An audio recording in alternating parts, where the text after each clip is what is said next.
This is Fred Beck from Fred Talks Fighting. Today I'm very lucky to be joined by, once again, Andy Clarke. So as you guys probably know, if you've got a big fight that's just happened, we need to get Andy Clarke on the next day. So Andy, how are you, mate?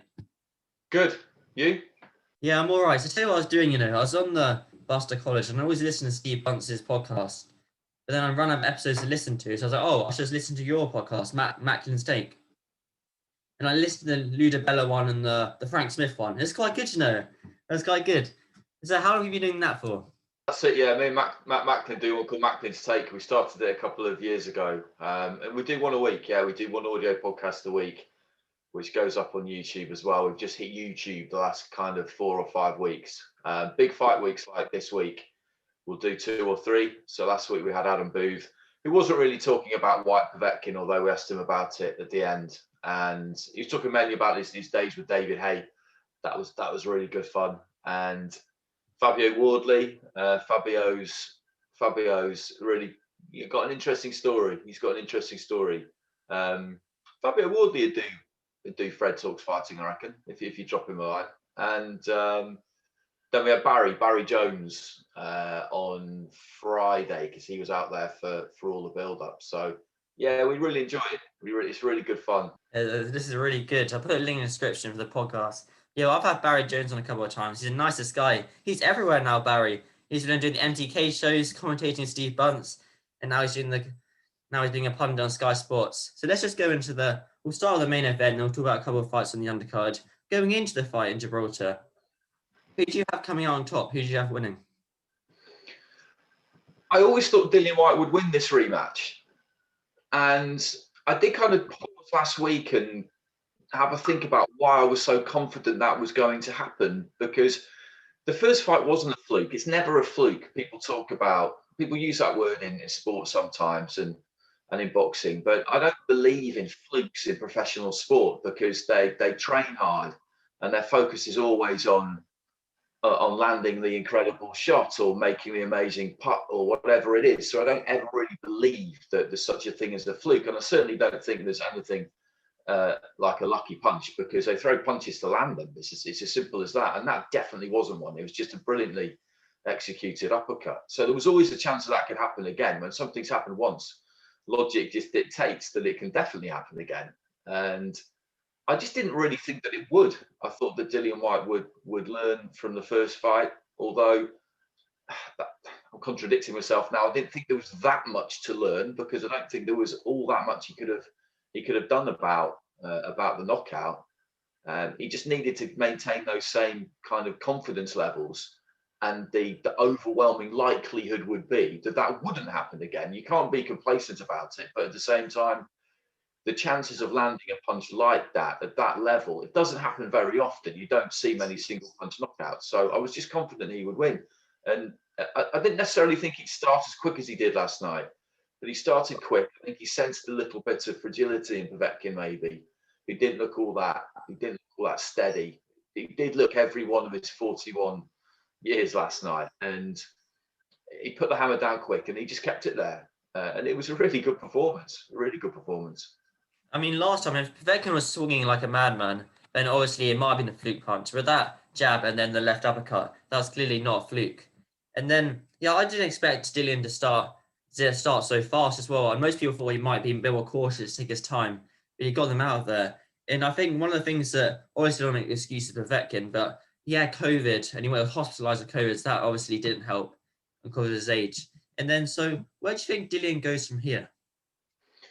I think, well, I mean, he was at 6 with the WBC before the fight, and when he lost in the summer, obviously he was mandatory and he was WBC interim, and so he lost both of those spots.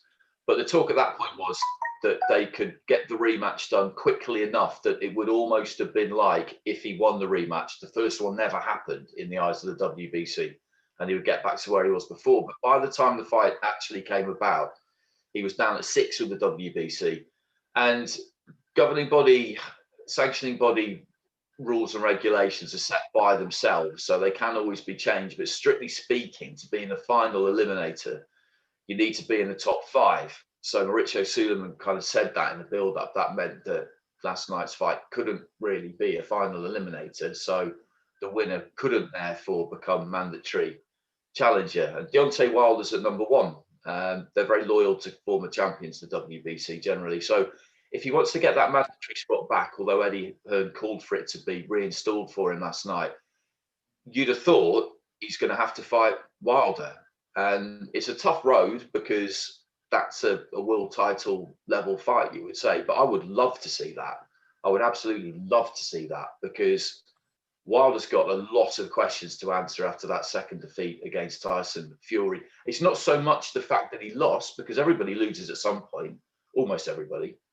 It's just what's happened since, with all the things that he's come out and said, and his quite bizarre behaviour, really. I just wonder whether he'll ever quite be the same again. So I'm really fascinated to see Wilder back. I think that'd be great. I'd love to see that fight. I think that fight was meant to happen a few years ago, but since Wilder's lost to Fury, it's a bit weird now, isn't he? He's always posting pictures on Instagram. And one thing I didn't mention was a bit ironic about the fight is Whyte knocked Povetkin out in round 4, and that's the round Povetkin knocked Whyte out in. And that left hook that Whyte knocked Povetkin out in, that's the same left hook that Povetkin knocked David Price out in, and that was a very nasty knockout. And then so everyone wants Whyte to fight Wilder now. That fight will hopefully materialise. I'm not sure it will, because if they can't make it before, I don't know if they can make it now. But do you think on Povetkin's side, do you think he retires now? Or is one more fight in Russia? No, well, I mean, maybe he could have one more in Russia against a suitable opponent who they know he's going to beat and have a nice kind of farewell. But I don't want to see him do any more than that. Andrei Ryabinsky, the head of World of Boxing, has been quoted as saying this morning or late last night that he's going to try and persuade Povetkin to retire, because he's got nothing left to prove. He's had 40 professional fights. He's fought a lot of top fighters. He's won a version of the world title. He was an Olympic champion. Nobody's ever doubted the fact that he gives it his all when he gets in there. And I just don't really see the point continuing. I think you're right about the fact that he had COVID. I think that did probably play a part. And as early as the first round, his legs just didn't look like they were really there, because he was kind of reeling around a bit in the first round. And I remember watching it and thinking, this is strange, because Whyte had thrown some big punches, but they hadn't really landed. But he was still able to just impose that kind of strength and physicality on him. And to be honest, he took some big shots in the third round, and I was quite surprised he stayed up. I thought he did well to stay in there as long as he did. And it had the hallmarks last night of a fight which should be his last one. So yeah, I do. I would like to see him. I would like to see him retire. I don't see what there is to be gained from continuing. Hopefully, he's been smart with his money, and if he has been, then he shouldn't have any worries on that score. Just get on and live the rest of his life. Yeah, Povetkin's had a great career. He's Olympic gold medalist in Athens 2004, won the world title, and then he's had some great fights, very memorable fights through then. And he's obviously earned plenty of money from his 2 Whyte fights, the Leonard Joshua and the Vladimir Klitschko fight, and fights before that even. And then if we move down the undercard a bit, Campbell Hatton, there was a lot of I don't know how to put this in the correct way, but some people were not that complimentary about his debut, and then others were saying it was brilliant because there's a lot of pressure on him. But what did you think of his debut? I thought he did fine.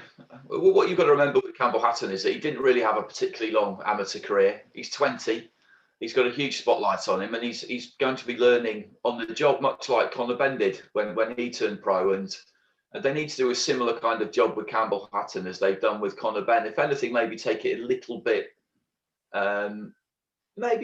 slower, or do it kind of exactly the same. People will be clamouring for Campbell Hatton to fight big fights or title fights after a handful of fights, but that's not what you do with novice professionals who did have an amateur career, but who didn't stay in the amateurs all that long. You have to be patient. You have to give them the learning fights that they need. And this used to be absolutely standard, and it still is for lots of people. But when big name fighters turn pro now, it's usually off the back of a long international amateur career, and you want to see them move quick. Hence, Lawrence Okoli wins a world title in his 16th fight. Josh Kelly boxes a kind of world level fighter in David Avanesian in his 11th or 12th fight. That's what people want to see. But you can't do that with somebody who barely boxed as a senior, really, as an amateur.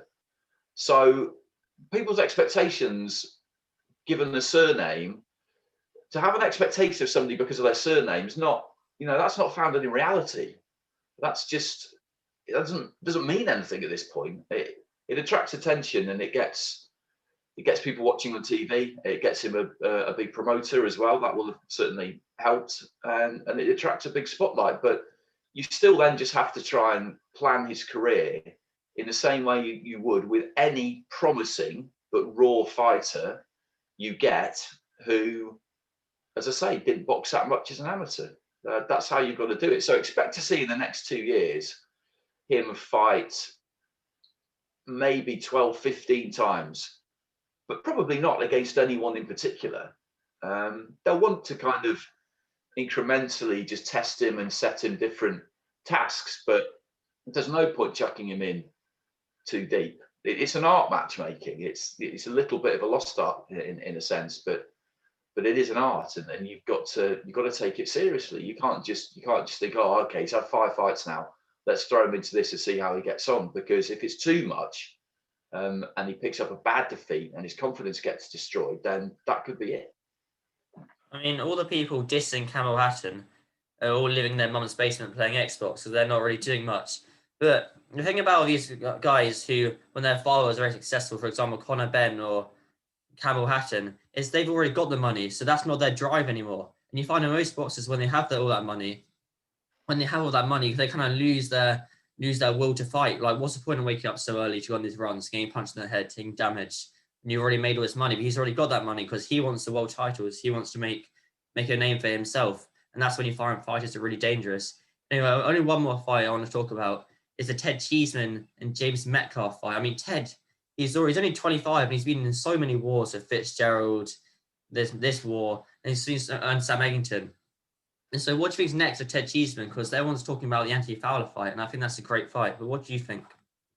I think that's what will happen. Eddie Hearn said it straight after the fight. Cheeseman didn't look like he was against it, so I think that's what will happen. It's a really good domestic fight. You could headline a Saturday night fight night with that, definitely. As to where they would do it, I would love it if Cheeseman would decide to kind of grasp the nettle and go and box in Liverpool. There's absolutely no reason why he should, because he's the defending champion.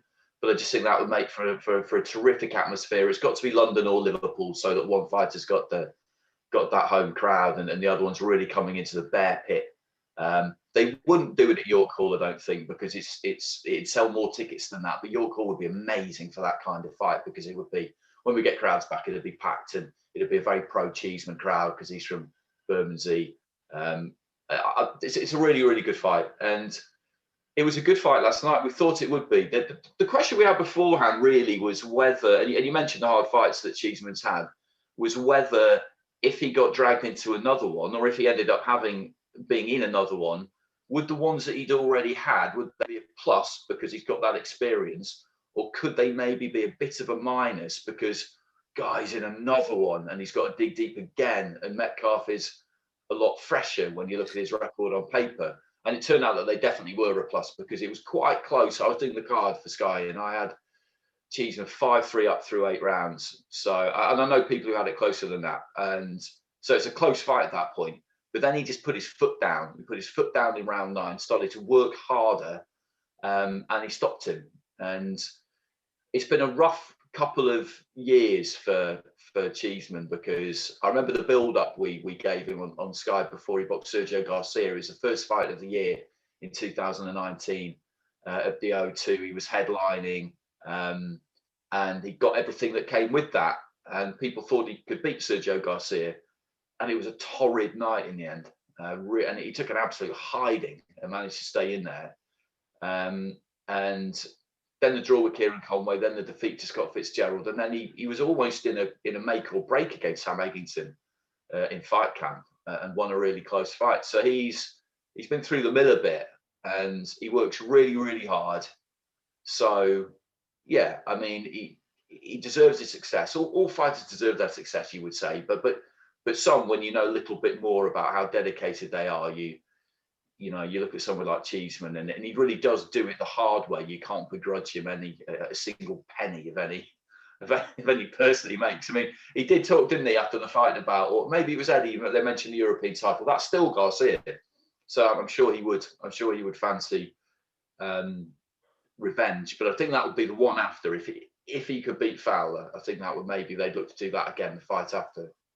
Ted Cheese and Andy Fowler, I think, is an amazing fight.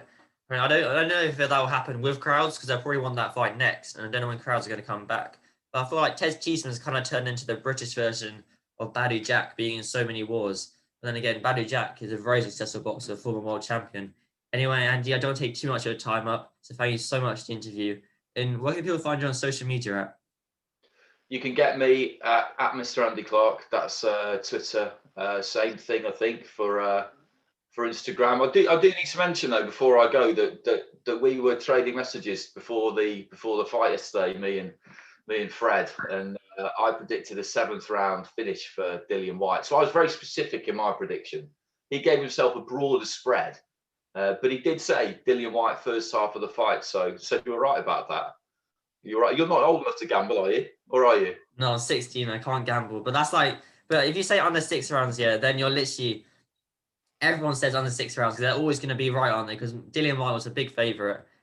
And then, you said after 4th round, they both looked quite tired, didn't they? Or in the 4th round, they both looked quite tired. So I don't think it's going to go past 6 rounds either way. I did think it could go beyond halfway during the week because I thought that he might be a little bit cautious. And I didn't think Povetkin had more than, I thought he had about 6 rounds in him.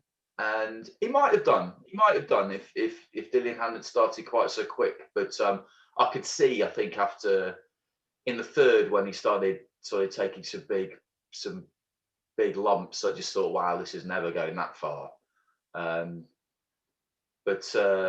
Yeah, no, good prediction. Oh, you don't want to get into the gambling, but all right, Andy, thank you so much for your time. I really appreciate it. Thank you. No problem.